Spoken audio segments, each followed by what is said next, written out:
We are just 7 days away from the 2023 NFL Draft, and we're at day 24 of the 30 Days, 30 Prospects feature. So let's jump into it. Have they ever seen another like me living giant type step in your house and put my head on your ceiling? Climbed out of the bottomless pit to let the truth slip and slide off my tongue and swine dive off my lips. No longer holding on, I'm tired of applying the grip. Forget the fancy shiny rappers, I'm supplying the gifts. I feel it's only right to tell you that I'm going in. Showtime. Hey, it's your boy, Big Mike Raider, writer and contributor for Planet Raiders. Hey, we got another video, and we're on the final stretch of the 30-day, 30 prospects feature, day 24. We're covering defensive tackle from Bowling Green, Karl Brooks. Actually, guys, he's more than just a defensive tackle. We can just put him in a big, giant bubble of defensive line, right? He can play the three technique. He plays a lot at the edge, and he gets after the quarterback like none other.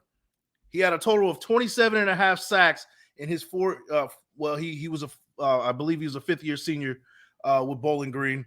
And in those 5 seasons, he had 27 and a half sacks. This guy's very impressive getting after the quarterback, getting after the run. He can do that as well. He can chase down running backs. Good lateral quickness. He's more quick than he is fast, if that makes any sense. Guys, this is somebody that we can pick up. Now, I will get into kind of where we can pick him up, because you have experts that have him in the 3rd round, like towards the end, and then you have experts saying that he's like more of a 5th round guy. That is a giant range to me. That's the difference between day 2 and day 3. I will let you know after this video where I think the Raiders should pick him up, and I'll show you a chart to kind of support that claim of what I'm talking about, where Brooks is going to be. Now, guys, before we jump into this video, I need for you guys to like the thumb, hit the sub, and share it with your folks. Big Mike Raider. Guys, we are almost at 700 subscribers. Thank you guys for believing in what I'm doing. Thank you guys for picking up what I'm putting down, if you know what I mean. Now, without further ado, let's jump into this video. Karl Brooks may just be, pound for pound, the biggest steal in the draft for whichever team selects him.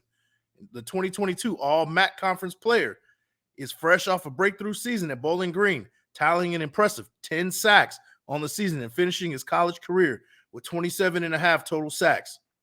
The ability to get after the quarterback at the 3 technique and edge highlight Brooks' strengths, as he tallied over 100 quarterback pressures in 2 seasons. Additionally, Brooks contains a wide range of effective pass rushing moves, displaying an imposing bull rush, quick, nimble footwork to perform the spin move, and quick counter moves when the first move is unsuccessful. In the run game, Brooks shows excellent leverage, combining strength and solid footwork to fill in gaps. Moreover, when chasing down running backs, Brooks shows adequate lateral speed and plays recognition to be successful in backside pursuit. Brooks has a couple of glaring weaknesses, however. Brooks lacks some of the desired athleticism that comes from a top prospect, often looking sluggish and not explosive at times. Brooks also plays with the high pad level at times, which will limit his pass rushing ability when facing most offensive linemen in the NFL. Additionally, Brooks also does not disengage from offensive linemen while defending the run, often getting caught in the scrum. Many experts also cite the fact that he did not face elite competition in college, hence the gaudy numbers. Despite the weaknesses, Brooks contains many of the intangibles to be a steal at day 3 of the draft. Despite the poor outing at his pro day, there are many experts who have him at a 3rd round grade, with others grading him as far down as the late 5th round. If the Raiders find themselves in a scenario where Brooks is still available at 141 or 144 overall, they should not hesitate to select Brooks. However, if the Raiders truly believe in the high ceiling that Brooks has a prospect in this draft, look for him to justifiably make the call to select him in the early 4th at 109 overall. Guys, if the Raiders do believe that he has that high ceiling, that he can get after the quarterback at the NFL level, he shows those tools. He can polish those tools. He's willing to come in and polish the tools that he already has, as well as work on that motor, get into the film room and learn the defense and put on some muscle, put on some strength, work on that lateral, work on that straight ahead speed. This might be a guy that we could see getting picked as early as the 4th round, or there's some people that believe he's a 3rd round guy. Now, if they do believe that, they really fall in love with this guy, that's justifiable to me as well. But I will say this, if he is at 141 or 144 overall in the 5th round, do not hesitate to pick this guy up. Now, guys, let me show you just a little bit of how rangy his draft projection is right now. It's kind of weird, kind of interesting to me, right? So PFF has him at number 80 overall. So that's a 3rd round grade. You have CBS as of April 14th, have him at 82nd overall. Sports News 95. But then you have on the other side, we have shout out to Draft Buzz, NFLDraftBuzz.com, who provided this chart. They have him at 143 overall, which is in that sweet spot in the 5th round for us. 33rd team has him at 147, is the same thing. And then ESPN, as of March 29th, has him at 183. So this guy has a large range. It just depends on how you view, how important you feel like, okay, he didn't play elite competition.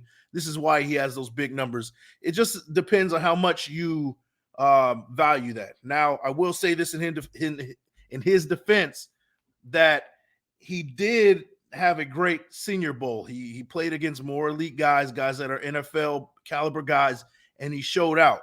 So if you look at that, if you look at the numbers, you look at the intangibles, you can argue that he is a 3rd, 4th round kind of guy. 3rd round might be a reach, but if the Raiders fall in love with him, I'm okay with that. 4th round, I'm definitely okay with that. But if he's somewhere in the 5th round, we cannot hesitate to grab this guy. This is a guy that we need to pick up.